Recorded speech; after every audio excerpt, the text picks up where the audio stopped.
मेरे एक जूनियर ने मुझे कहा कि जिस वार्ड से शिफ्ट हुआ है वहाँ की सीनियर डॉक्टर एक है, उन्होंने तंजन कहा है कि डॉक्टर साहब ने कहो इनू सूरत रमान सुनाना। तो ना तो टेस्टों में कुछ आ रहा है और ना कुछ आ रहा है, 4 माह से ऐसे है। तो जो हिस्ट्री होती है, हम जो डॉक्टर्स कॉमन चीज़ें होती हैं वो सारे पूछते हैं। तो बच्चों ने मुझे बताया, जूनियर डॉक्टर्स ने, कि ना शुगर है, ना ये नहीं वो नहीं फलानी। मैंने इन्हें कहा कि इसका एड्स का टेस्ट करा लें। तो बच्चों ने कहा कि जी पिछले साल इसका एड्स का टेस्ट मेयो हॉस्पिटल में हुआ था, तब भी इसको इसी तरह डायरिया लगा था और वो नेगेटिव है, और लेकिन पिछले साल फिर ये डायरिया ठीक हो गया था 2-3-4 माह के बाद, फिर ये बहुत बेहतर हालत में हो गया था, लेकिन अब फिर इसको 4 माह से ये है और अब इसकी ये हालत हो गई। अब ये बेहोश था, वो खैर वेंटिलेटर पे चला गया, लेकिन मैंने फिर भी उसका एड्स का टेस्ट भेज दिया कि भेजो उसकी बीवी का।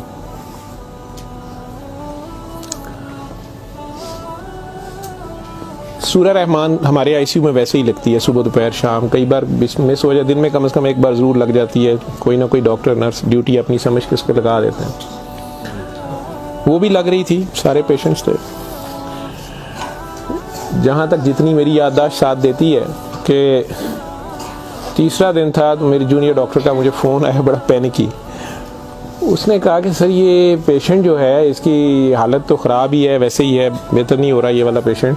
इस पर अचानक एक चेंज आई है कि ये सूरा रहमान जब भी लगती है, मैंने नोट किया है, लेकिन नर्सेज सुबह से बता रहे थे, लेकिन मैंने ये नोट किया अब कि जब भी लगती है इसके नाक मुंह से वैसे उसके पाइप डाला हुआ था, फेफड़े, हम सांस उसको मशीन, सांस वाली मशीन से जो है ना वो उसके लिए पाइप डाला हुआ था, नाक में भी एक नाली थी मैदे के लिए, बेहोश था।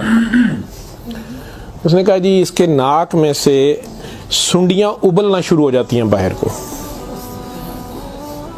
और नर्सेज इसके ऊपर ड्यूटी करने से तंग हो रहे हैं। तो अब शक्कर एक मशीन होती है जिससे हम मरीज के अंदर से एक बलगम निकालते हैं जो नेगेटिव प्रेशर से सक करती है। तो सर इसको हम सक करते हैं, लेकिन ये नहीं समझ आ रही कि ये कहाँ से आ रहे हैं। मैंने कहा इसके मैदे से खींच के देखें, उन्होंने कहा जी उधर से नहीं आ रहे। मैं कि इनकी सांस वाली नाली से आ रहे हैं, कि उसमें से भी नहीं आ रहे। लेकिन जब सूरा रहमान बंद करते हैं ये ख़त्म हो जाते हैं, ये बाहर नज़र नहीं आते। यहाँ हमारी हड्डियों में खाली जगह होती है, उन्हें हम साइनस बोलते हैं डॉक्टर्स। तो मैंने कहा यार फिर इसके ये साइनस से आ रहे हैं, और मेडिकली हम इसे मैगट्स इन्हें कहते हैं हम। शुगर का मरीज़ बेचारा आखिरी स्टेज पे, कई बार उसके ज़ख्म बहुत ख़राब हो जाए तो उसमें कीड़े कई बार पड़ जाते हैं इस तरह। लेकिन ये चीज़ मैंने नहीं सुनी थी, और ना ही उसकी कोई, ना वो शुगर का मरीज़ था ना कुछ और था। मैंने डॉक्टर साहब से कहा कि आप जो है ना इसका ये तो अब एंटीबायोटिक्स जा रही हैं, सारा कुछ जा रहा है, वैसे इसके एड्स के टेस्ट का पता करें वो कब तक आएगा। तो मुझे लग रहा है कि इसकी क़ुव्वत मुदाफ़ियत कोई नहीं है, और ये कीड़े इस तरह पड़ गए। अगले दिन जब मैं राउंड पे आया तो मुझे एक और कहानी पता चली। उन्होंने कहा जी कि इसकी बीवी जो है ना उसने कल रात को हमारी स्टाफ से लड़ाई की है, और वो क्रिश्चियन हमारी जो स्टाफ है नॉन मुस्लिम, शायद उन्हें बड़े गुस्से में उसने कहा कि तुम लोगों ने हमारा मरीज़ ख़राब कर दिया और कीड़े डाल दिए हैं, आप लोगों की केयर अच्छी नहीं है। थी वो बिल्कुल लोअर सोशियो इकनॉमिक स्टेटस से, पुअर, जो अनपढ़ तबका जिसे कहते हैं। तो कहती जी उसने काफ़ी शोर डाला है कि मेरा मियाँ तो बिल्कुल ठीक ठाक था, ये कीड़े आप लोगों ने 3 दिन के अंदर डाल दिए हैं। तो वो डॉक्टर साहब कहने लगे कि बड़ा अच्छी दलील दी है। जो ड्यूटी नर्स थी वो इसको कहने लगी है कि इधर आओ, बल्कि उस नर्स ने हमारी ने नोट किया कि ये सूरा रहमान जब लगती है तो ये ऐसे होता है। तो उसी ने डॉक्टर को मेंशन किया, लेकिन ये औरत शोर डाल रही थी। तो उन्होंने उसको दूसरे 2 मरीज़ों के पास ले गए जो हमारे पास 5-6 महीने से बेहोश, एक के सर में चोट थी तो उसके दिमाग ख़त्म हुआ हुआ, एक को वैसे फालिज से दिमाग ख़त्म हुआ हुआ था, तो उन्हें घर भी नहीं ले जाया जा सकता था। तो 4-6 माह से वो हमारे पास आईसीयू में है। तो उन्होंने उन्हें कहा कि ये देखो अगर कीड़े पड़ने होते तो ये 6 महीने से हमारे पास हैं, तो इनके तो ज़ख्म भी नहीं है, पीछे बेड सोर बन जाते हैं, कुछ भी है। तो आपके मरीज़ को ये हमने 3 दिन में करना था, तो इनकी कोई बीमारी ऐसी है, और हमें एड्स वाला वो जो भी उन्होंने कहा कि जो टेस्ट हमने आपको दिए हैं ना कि करा के लाएं बाहर की लेबॉर्ट्री से या कहीं अंदर से, वो हमें ला के दो जहाँ से रिपोर्ट है। उसने कहा जी वो काफ़ी वैसे एग्रेसिव है, तो लेकिन उसके अलावा कोई और रिश्तेदार इसका है ही नहीं है, और वो कोई चीज़ ला भी नहीं रही। दवाइयाँ भी हमने खुद अपने फंड से शुरू कर ली हैं। इसका करना क्या है। और मसला ये है कि ये जिस वक्त सूरह रहमान लगती है तो ये कीड़े इसके अब तो आंखों से भी कुछ निकले हैं, तो इसके नाक और मुंह से उबलना शुरू हो जाते हैं। लेकिन जब हम बंद करते हैं थोड़ी देर बाद वो मुंह में कहीं नज़र नहीं आते। तो हमारा ये ख्याल था कि सूरह रहमान बंद कर देते हैं। इसकी बीवी ने भी कहा कि ये तुम लोग फिर बंद करो, पता नहीं क्या तुम लोग लगाते हो। तो वो जो हमारी नॉन मुस्लिम सिस्टर थी उन्होंने उसे कहा कि मेरी बात सुनो, मुझे नहीं पता इसे क्या बीमारी है, लेकिन वो इसे प्रेयर कहती थी। उन्होंने कहा जब ये प्रेयर लगती है ना, ये कीड़े इसको छोड़ के भागते हैं, ठीक है। तो मैं तो कहती हूँ इसको 24 घंटे यही सुनाई जाओ। जब मैंने ये बातें सुनी तो खैर मैंने कहा कि इसकी बीवी को कहो कि वो रिपोर्ट का या हमें रसीद दे दें, हम खुद अपने तौर पे पता कर लेते हैं। तो मेरे राउंड करने के बाद वो बंदी खुद ही आ गई मेरे पास। तो मुझे नहीं पता था कि वही सिस्टर ने उसकी बिठा के कहीं काउंसलिंग की थी। उसे उन्होंने कहा कि इसको हमें शक है कि एड्स ना हो, कि इसकी कुव्वत मुदाफ़ियत नहीं है, इस तरह कीड़े इसको पड़ गए, कुछ हो गया, शायद कमज़ोरी से हो गया, बीमारी की कमी से हो गया। तो ये उसका हम पता करना चाह रहे हैं। अदरवाइज़ तो जो दवाइयाँ हैं वो वही रहनी है। कुछ तरह की उसने बात की, कहती कि वो डर गई है थोड़ी सी, और वो कहती मैंने बड़े डॉक्टर साहब से कोई बात करनी है। बहरहाल अब मुझे जितना याद है, मैं 1 साल बड़ी सोचा है इसके ऊपर कि मैं इसको बयान करूं या ना करूं लोगों के सामने। उस औरत ने बड़ी खौफनाक कहानी मुझे सुनाई। जब उसे ये डर पड़ा ना कि इसको एड्स ना हो और उसको ना एड्स लग गई हो, अब वो मुझे कहने लगी इधर कमरे में आके कि डॉक्टर साहब ये जो मेरा मियाँ है ना, ये असल में जादूगर है। मैंने कहा आपने तो पहले दिन लिखवाया कि ये रिक्शा चलाता था और रिक्शा ड्राइवर है। उसने कहा जी ये रिक्शा ड्राइवर तो है, लेकिन ये जादूगर है, काला जादू करता है, लेकिन करता कुरान से था। मुझे हंसी आ गई, मैंने कहा कुरान से काला जादू कैसे हो सकता है। बहरहाल टू कट इट शॉर्ट, उस औरत की हमारे वो डॉक्टर्स ने मुझे, चूँकि वो वीडियो मेरे पास वो सिर्फ पड़ी है जिसमें वो कीड़े प्लेट में, हमारी उसे हम डिश कहते हैं, उसमें वो निकाल के वो डाल रहे थे। तो मुझे उन्होंने भेजे कि इसका करना ये क्या है। पहली रात जब उन्होंने मुझे मैसेज किया रात को व्हाट्सएप पे, तो वो वीडियो मेरे पास पड़ी हुई है। और उसने मुझे बताया जी कि मैं खुद किसी की बीवी थी, उसकी माँ मुझे बड़ा तंग करती थी और मैं चाहती थी कि ये मेरे अंडर आ जाए। मुझे किसी औरत ने, दूसरी ने बताया, हमसाई ने बताया कि ये खामन तुम्हारा गुलाम हो जाएगा, तुम इसके पास चली जाओ। बाकी तफसीलात में मैं नहीं जाता। जो कुछ उसने मुझे बताया, उसने कहा जी कि ये इसका जादू का तोड़ ही नहीं था और इसका काम लाजमी इसका होता था, ये जैसे भी करता था।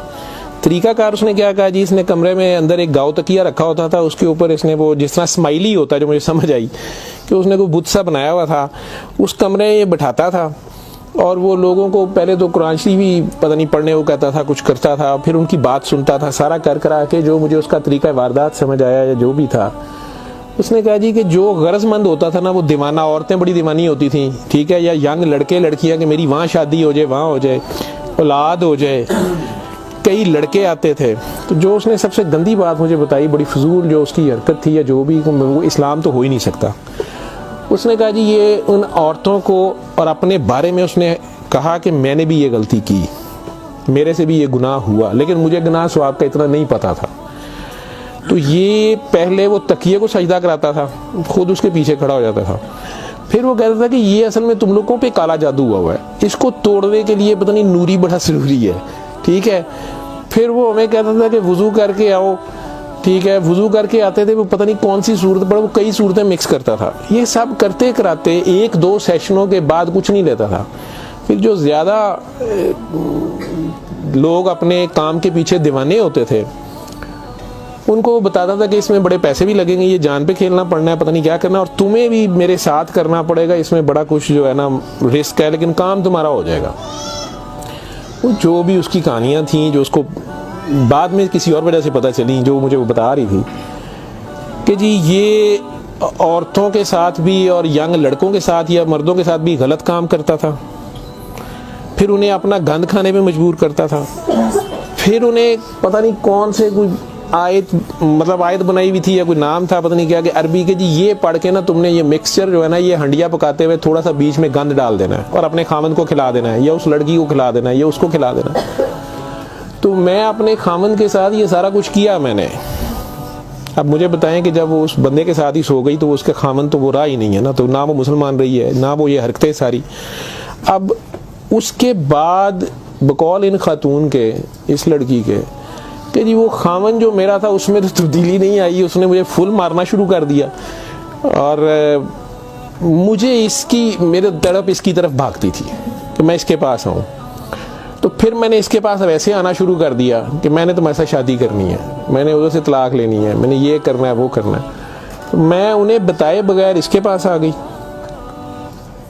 इसके साथ मैं 6 माह रही। इसने कहा कि फिर ऐसे ही रहना पड़ेगा और इस सारे काम में मैं शामिल हुई।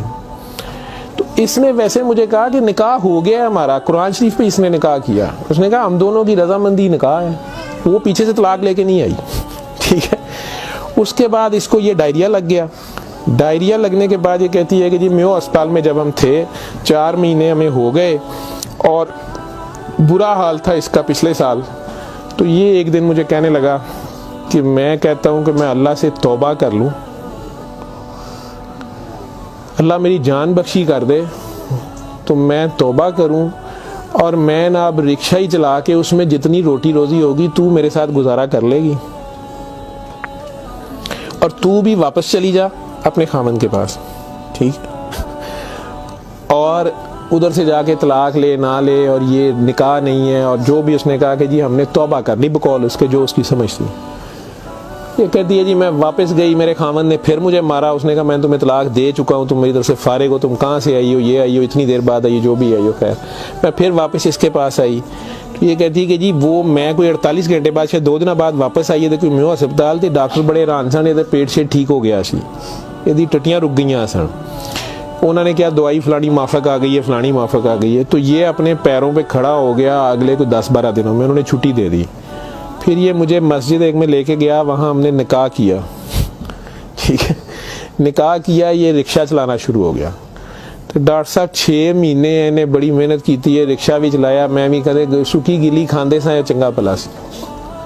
पर डॉक्टर साहब दुनिया बड़ी जालम है, यदी शोहरत सी दुनिया पिछे पैंदी सी, कहना सी मैं काम छड़ छड़िया है। डॉक्टर साहब हूँ फिर एक बच्ची आई तो बड़ी सोहनी सी, वो बड़ी रोंदी सी, ਉਹਦਾ पता नहीं की मसला सी।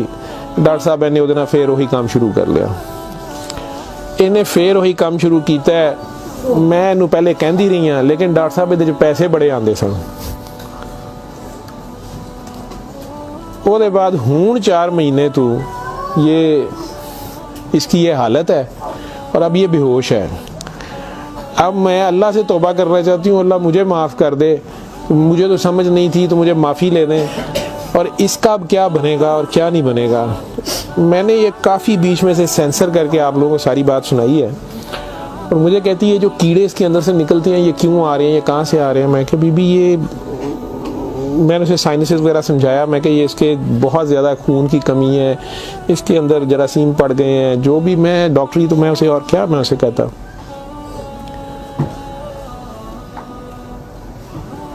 और उस वक़्त सारी बात सुना के तो उसने वो रिपोर्ट अंदर से निकाली और मुझे कहती है जी ये रिपोर्ट में तो इसको HIV की रिपोर्ट थी कि जी वो उत्थे रिपोर्ट वाले मैनू कहा है कि डॉक्टर साहब फौरन जाके दिओ तो तुसी वो लैबोरेटरी में कहीं पूछती रही। तो उन्होंने कहा जी तुसी उत्थों जाके पूछो।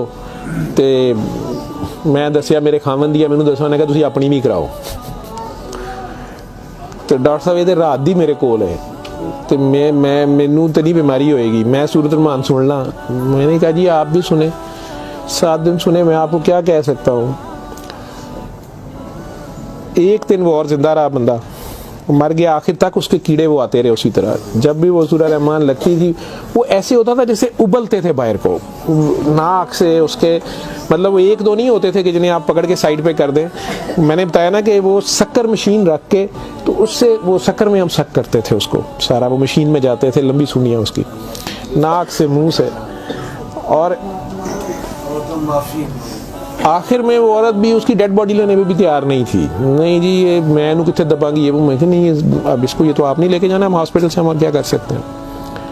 अल्लाह जाने कि ये साल पुरानी बात हमारे हॉस्पिटल में रह के गया पेश। अव्वल तो मुसलमान ना जादू कर सकता है, अगर वो जादू वाला इल्म कहीं से सीख भी लेता है या अपने तरीके से वो समझता है वो जादू कर रहा है तो वो मुसलमान नहीं रहता। एक चीज़, कुरान को ही लोग मिसयूज़ करते हैं, नापाक हालत में गलत तरीके से बड़ा कुछ करते हैं और कई बार हम नासमझी में भी अपना खसारा बढ़ाते हैं, हमें समझ नहीं होती और हम कुछ चीज़ें करते हैं। कुरान खुद कह रहा है कि इससे मोमिन के लिए शिफा और रहमत है और जालिम इसी में से अपने लिए खसारा बढ़ाते हैं। अपनी जान पे जुल्म करना भी जुल्म ही होता है। तो अव्वल तो मुसलमान जादू ना कर सकता है ना किसी दूसरे पे करवाता है, अगर दूसरे पे भी करवाता वो मुसलमान नहीं रहता। जब आप जादू के चक्कर में पड़ेंगे ये खुद शिरक है, आप अल्लाह बनने की कोशिश कर रहे हैं ना, आप अपनी मर्जी के रिजल्ट्स लेने की कोशिश कर रहे हैं, ठीक है, माफुकुल फितरत तरीके से, और फिर उससे ज़्यादा बड़ी बदबख्ती कि अल्लाह के कलाम को मिसयूज़ करके वो सारा करके, तो वो मुसलमान नहीं रहता। मैंने उस दिन भी बताया था, वो बच्ची अमेरिका से जो फ़ोन कर रही थी आप लोगों के सामने ही, यहाँ मैंने उसे कलमा शहादत पढ़ाया था, उसे दोबारा कलमा पढ़वाया था क्योंकि उसको पता नहीं था। यहाँ वो आई तो वो उससे यही काम किसी और ने करवाया, वो मुसलमान रह ही नहीं गई हुई थी और खामन से लड़ाई उसकी चल रही थी, उनका आपस में फसाद हो जाता था, ठीक ठाक प्रॉब्लम में थे। उससे दोबारा से बावजू हो के आप कलमा पढ़ें, ज़िंदगी में अगर ऐसी कभी गलती कर दी है तो अल्लाह से माफ़ी मांगे, अल्लाह नबी से, और दोबारा से कलमा पढ़ के मुसलमान हो। दूसरा, अगर आप में से किसी को वहम है कि आप लोगों पे जादू है तो किसी बाबे के पास जाने की ज़रूरत नहीं है। ये तो फटाफट आप लोग कहते हैं कि जादू बरहक है और जी जादू नबी करीम सल्लल्लाहु अलैहि वसल्लम पे भी हो गया था। नबी करीम सल्लल्लाहु अलैहि वसल्लम ने उसको कैसे तोड़ा था, उन्होंने क्या तरीका बताया, एक बार सूरह फलक एक बार सूरह नास, या आप 3 बार सूरह फलक 3 बार सूरह नास पढ़ लें, जादू ख़त्म हो गया। औज़ु बिल्लाहि मिनश शैतानिर रजीम पढ़ते ही ख़त्म हो गया है।